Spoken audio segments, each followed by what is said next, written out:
கிறிஸ்துவுக்குள் மிகவும் பிரியமானவர்களே, இயேசு கிறிஸ்துவின் நாமத்தில் உங்கள் யாவரையும் அன்போடு கூட நான் வாழ்த்துகிறேன். இந்த நாளிலும் தேவன் நம்மோடு கூட இடைப்படுகின்ற ஒரு வார்த்தை கொலோசையர் 1:27 புறஜாதிகளுக்குள்ளே விளங்கிய இந்த இரகசியத்தில் உள்ள மகிமையின் ஐஸ்வர்யம் இன்னதென்று தேவன் தம்முடைய பரிசுத்தவான்களுக்கு தெரியப்படுத்த சித்தமானார். கிறிஸ்துவானவர் மகிமையின் நம்பிக்கையாக உங்களுக்குள் இருப்பதே அந்த ரகசியம். இந்த வார்த்தையின் மூலம் தேவன் இன்றைக்கு நம் ஒவ்வொருவரோடும் கூட பிரத்யட்சமாக இடைப்பட விரும்புகிறார். இந்த வார்த்தை சொல்லுகிற அந்த காரியத்தை நம்ம ஆராய்ந்து பார்ப்போம்னா, அந்த 25 சொல்லப்பட்டிருக்கிற வார்த்தை ஆதி காலங்களுக்குள்ளும் தலைமுறைகளுக்குள்ளும் மறைவாயிருந்து இப்பொழுது அவருடைய பரிசுத்தவான்களுக்கு வெளியாக்கப்பட்ட ரகசியமாகிய தேவ வசனத்தை பூரணமாய் தெரியப்படுத்துகிறதற்கு. ஒரு ரகசியம் ஆதி காலத்திலிருந்து மறைக்கப்பட்டிருக்கிறது, தலைமுறையாய் மறைக்கப்பட்டிருக்கிறது. ஆனா இப்பொழுது அவருடைய பரிசுத்தவான்களுக்கு வெளியாக்கப்பட்டிருக்கிற அந்த ரகசியம் என்ன அப்படின்னு சொன்னா, புறஜாதிகளுக்குள்ளே விளங்கிய இந்த ரகசியத்தில் உள்ள மகிமையின் ஐஸ்வர்யம் என்ன அப்படின்னு சொன்னா, அதை இப்பொழுது பரிசுத்தவான்களுக்கு வெளிப்படுத்த சித்தமாயிருந்தாராம்.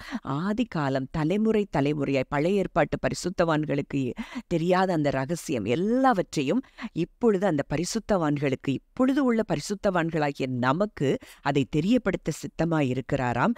அது என்ன அப்படின்னா, கிறிஸ்துவானவர் மகிமையின் நம்பிக்கையாக உங்களுக்குள்ளே இருக்கிறார். அப்போ இன்றைக்கு நம்ம ஒவ்வொருத்தரும் அவரை ஏற்றுக்கொண்ட ஒவ்வொருவருக்குள்ளேயும் கிறிஸ்துவானவர் மகிமையின் நம்பிக்கையாக இருக்கிறார். இப்போ எத்தனையோ காரியங்களை நம்ம விசுவாசிக்கிறோம்.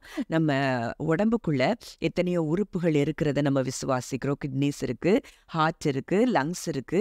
இப்படிங்கிறதெல்லாம் இதெல்லாம் நம்ம பார்க்கல அப்படின்னாலும் நமக்கு என்ன செய்யும், அது தெரியும், நமக்குள்ளதான் இந்த உறுப்புகள் எல்லாம் இருக்குதுன்னு. ஆனா இதை காட்டிலும் மேலான ஒரு சத்தியத்தை இன்றைக்கு நம்ம பார்க்கிறோம். கிறிஸ்துவானவர் மகிமையின் நம்பிக்கையாக உங்களுக்குள்ளே இருக்கிறார். அப்போ இந்த காரியம் ஏன் சொல்லப்பட்டிருக்கு? இன்றைக்கு கிறிஸ்து நமக்குள்ள இருக்கிறார் அப்படின்னா இன்றைக்கு அது எவ்வளவு பெரிய ஸ்லாக்கியத்தை நமக்கு தேவன் கொடுத்திருக்கிறார் அப்படிங்கிறத இன்றைக்கு நம்ம பார்க்க போறோம். இதே வார்த்தையை டிபிடி வெர்ஷன்ல நம்ம தியானித்து பார்த்தோம்னா, living within you is the Christ who floods you with the expectation of glory. This mystery of Christ embedded within us becomes a heavenly treasure chest of hope filled with the riches of glory for his people, and God wants everyone to know it. அதாவது இந்த indwelling Christ, நமக்குள்ளே இருக்கிற இந்த கிறிஸ்து, அவர்தான் யாரு? மகிமையின் நம்பிக்கை. அவர்தான் பொக்கிஷம். அவர்தான் அந்த பொக்கிஷம் இன்றைக்கு நமக்குள்ளே இருக்கிறார் அப்படிங்கிற அந்த நாலேஜ் நமக்கு முதல்ல என்ன செய்யணும், வேணும் அப்படிங்கிறத இன்றைக்கு ஆவியானவர் பிரத்யட்சமா நம்ம கூட பேசுகிறதை நம்ம பார்க்கலாம். அப்போ இது எதை சொல்லுதுன்னா, இந்த கிறிஸ்துவானவர் நமக்குள்ளே இருக்கிறார்னா ஆவிக்குரிய அத்தனை மகிமையின் ஐஸ்வர்யங்களும் இன்றைக்கு நமக்குள்ளே அடங்கி இருக்கிறத நீங்க விசுவாசிக்கணும். அதனால்தான் பவுல் சொல்றாரு, இதை நம்ம அண்டர்ஸ்டாண்ட் பண்ணணும், இதை எம்ப்ரேஸ் பண்ணணும்னு சொல்லி பவுல் விரும்புகிறத நம்ம பார்க்கிறோம். அப்போ கிறிஸ்துவானவர் நமக்குள்ளே இருக்கிறார் அப்படிங்கிறத நம்ம அறிந்து கொண்டோம்னா நமக்குள்ள டிரான்ஸ்ஃபர்மேஷன் ஒவ்வொரு நாளும் நடந்து கொண்டே இருக்கிறத நீங்க பார்க்க ஆரம்பிப்பீங்க. ஒருவேளை இன்றைக்கு வரைக்கும் பல மனிதர்களை போல நம்ம என்ன செய்யறோம், சிந்தித்து கொண்டு இருக்கிறோம். மனிதர்களை போல மன்னிக்க முடியாமல் இருக்கிறோம். கோபம், எரிச்சல் இதெல்லாம் நமக்குள்ள இருக்கு. ஆனா இன்றைக்கு கிறிஸ்து எனக்குள்ள இருக்கிறார், அவருடைய சுபாவம் எனக்குள்ள இருக்கிறது, அவருடைய மகிமையின் ஐஸ்வர்யமா அவர் எனக்குள்ளே இருக்கிறார், எல்லா ஆவிக்குரிய ஆசீர்வாதங்களும் எனக்குள்ளே இருக்கிறதுங்கிறத நீங்க அண்டர்ஸ்டாண்ட் பண்ணும் போதுதான் அந்த காரியங்கள் எல்லாம் நமக்குள்ளே இருந்து வெளியே வருகிறத நீங்க பார்ப்பீங்க. அப்போ இன்றைக்கு தேவன் இந்த வார்த்தையின் மூலம் நம்ம கூட அதிகமாய் இடைப்பட வருவார். கிறிஸ்து இன்றைக்கு நமக்குள்ளே இருக்கிறார். இது உண்மை ஊழியம் செய்கிறவர்களுக்குள்ள மாத்திரம்தான் கிறிஸ்து இருந்து செயல்படுகிறார்னு சொல்லப்படல. இதை அவரை ஏற்றுக்கொண்ட ஒவ்வொரு மனிதனுக்குள்ளேயும் கிறிஸ்து இருக்கிறார் அப்படிங்கிறது தான் சத்தியம். இதை உறுதிப்படுத்தும்படியா இன்னொரு வசனத்தை கூட பார்க்கலாம். கலாத்தியர் 2:20, கிறிஸ்துவிடனே கூட சிலுவையில் அறையப்பட்டேன், ஆயினும் நான் அல்ல, கிறிஸ்துவே எனக்குள் பிழைத்திருக்கிறார். நான் இப்பொழுது மாம்சத்தில் பிழைத்திருக்கிறதோ என்னில் அன்பு கூர்ந்து எனக்காக தம்மைத்தாமே ஒப்புக் கொடுத்த தேவனுடைய குமாரனை பற்றும் விசுவாசத்தினாலே பிழைத்திருக்கிறேன். அப்போ இன்றைக்கு கிறிஸ்துதான் எனக்குள்ள பிழைத்திருக்கிறார் அப்படின்னு சொல்லி பவுல் இங்கே மறுபடியும் சொல்லுகிறத நம்ம பார்க்கிறோம். அப்ப இதையும் நான் டிபிடி வெர்ஷன்ல நான் ரீட் பண்றேன். My old identity has been co-crucified with Messiah and no longer lives. For the nail of his cross crucified me with him. And now the essence of this new life is no longer mine, for the Anointed One lives his life through me. We live in union as one.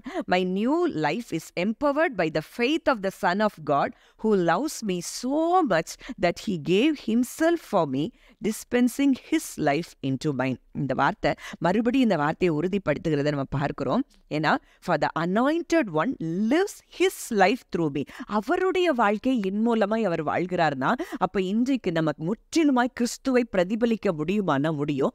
எப்போ கிறிஸ்துவானவர் எனக்குள்ளே இருக்கிறார் அப்படிங்கிறத ஆழமாய் நம்ம அறிந்து விசுவாசிக்கும் பொழுது ஒவ்வொரு சூழ்நிலையிலும் கிறிஸ்துவை போல நம்ம வாழ முடியும்.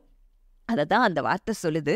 நான் வாழ்கிற இந்த புது வாழ்க்கையும் அவருடைய நாமத்தை பற்றி விசுவாசத்தினால, அவரை பற்றி விசுவாசத்தினால நான் வாழ்கிறேன். He loves me so much that he gave himself for me, dispensing his life into mine. அவருடைய வாழ்க்கையை எனக்குள்ள அவர் என்ன பண்ணிட்டாரு? வாழ்ந்து கொண்டிருக்கிறார். அவருடைய வாழ்க்கை தான் என் மூலமாய் வெளிப்படுகிறது அப்படிங்கிற ரகசியத்தை இன்றைக்கு அறிந்து கொண்டோன்னா இன்றைக்கு பூரணமாய் நம்ம ஒவ்வொருவரும் கிறிஸ்துவை வெளிப்படுத்துகிறவர்களாய் மாறுவோம். ஜெபிக்கலாம். அன்பின் பரலோக தகப்பனே, நன்றியோடு உம்மை துதிக்கிறோம், ஸ்தோத்திரிக்கிறோம். அப்பா, இன்றைக்கு கிறிஸ்துவானவர் மகிமையின் நம்பிக்கையாக நீர் எங்களுக்குள்ளே இருக்கிறபடியினால் உங்க மூலமாய் நீர் வாழ்ந்த வாழ்க்கையை நாங்க உங்க மூலமாய் ஆண்டவரை பிரதிபலிக்க இந்த உலகத்தில் எங்களை நீர் வைத்திருக்கிறீர். அப்பா, உம்மை போல சிந்தித்து உம்மை போல பேச ஆண்டவரே எங்களை நீர் அழைத்திருக்கிறீர், தெரிந்து கொண்டிருக்கிறீர். இன்றைக்கும் இந்த ரகசியத்தை எங்களுக்கு வெளிப்படுத்தின கிருபைக்காய் நன்றி செலுத்துகிறோம். இந்த வார்த்தையின்படியே கர்த்தர் ஒவ்வொருவரையும் ஆண்டவரே நீர் பலப்படுத்தி கிறிஸ்துவாய் ஒவ்வொருவரும் வாழ கர்த்தர் கிருபை கொடுக்கிறதற்காய் நன்றி செலுத்துகிறோம். இயேசுவின் மூலம் கேட்கிறோம் ஜீவனுள்ள நல்ல பிதாவே.